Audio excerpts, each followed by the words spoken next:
Ah, vaste question, l'enjeu de la photographie en 2019. Je dirais qu'on a suffisamment de recul maintenant sur la discipline pour voir que beaucoup de choses et beaucoup d'images ont été produites. Il n'y en a sans doute jamais eu autant depuis l'avènement du numérique, depuis la multiplication aussi des réseaux de diffusion, la viralisation et tout ce qu'on sait aujourd'hui sur effectivement cette massification.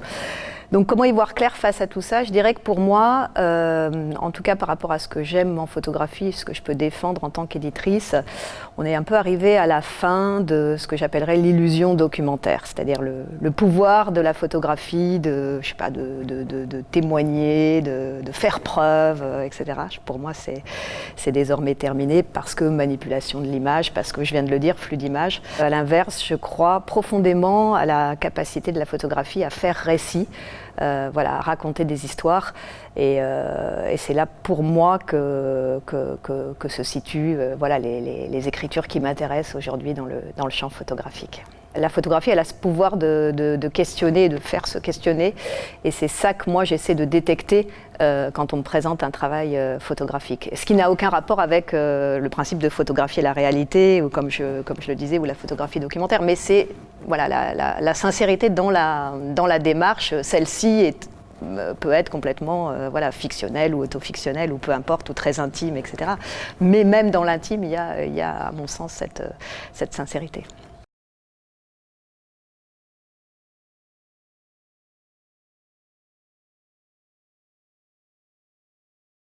Pour moi, la photographie est une écriture. Après, rien ne l'empêche de dialoguer avec le texte, non pas une fois de plus en illustration. Je trouve que c'est guère intéressant d'avoir un texte qui va redire ce que la photo dit déjà, mais plutôt de creuser une autre thématique qui m'intéresse beaucoup, moi, qui est justement celle du vide narratif, c'est-à-dire la capacité que le regardeur ou le lecteur a à s'investir entre deux images et d'y projeter lui-même son propre récit.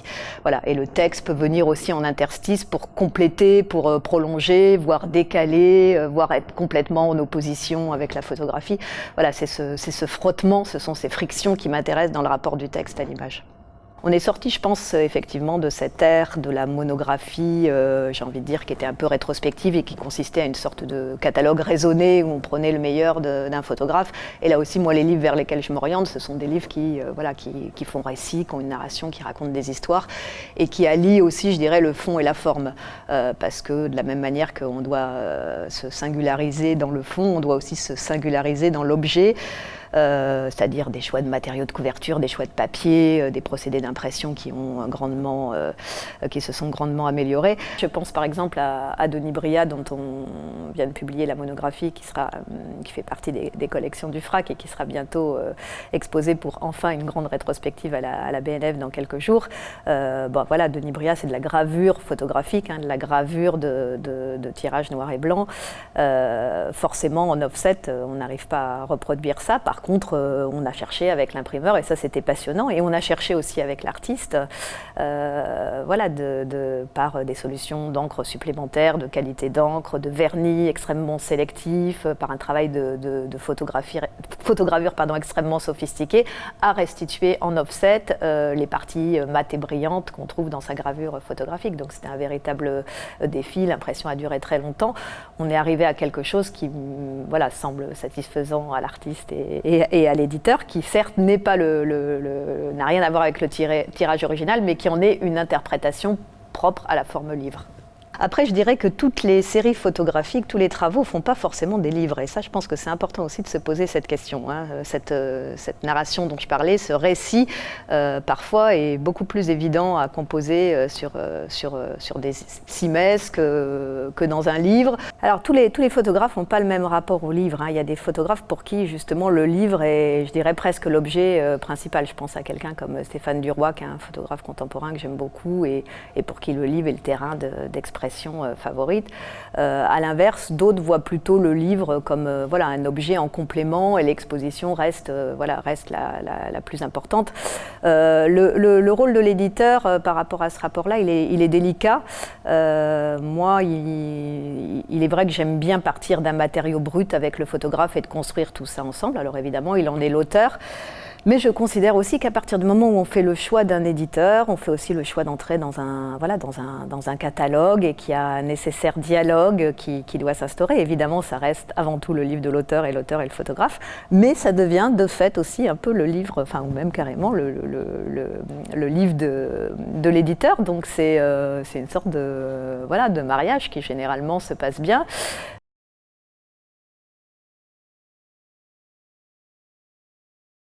Denis Bria, c'est vrai que c'est quelqu'un qui compte extrêmement pour moi et puis j'ai été très, très heureuse de le publier, de l'accompagner comme ça, photographe de plus de 80 ans, arrivé, je dirais, avant la fin de sa vie à publier un ouvrage qui pour lui va compter. C'était une belle aventure éditoriale.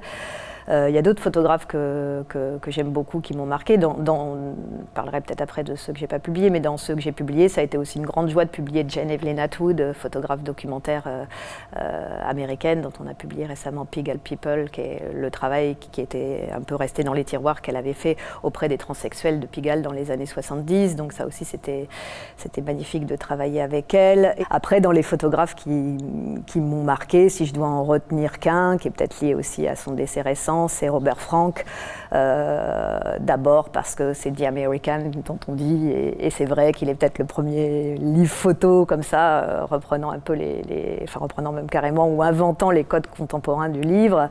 Et puis par rapport au discours que je peux tenir sur la photo documentaire, c'est aussi l'avènement d'un point de vue, en l'occurrence la distance ou l'ironie qu'il va mettre sur la société américaine, et puis plus tard ce qu'il fera en autofiction, et puis son compagnonnage avec la Beat Generation. Enfin, je dirais que il réunit, Robert Frank pour moi réunit un peu tous les ingrédients de ce qui m'intéresse.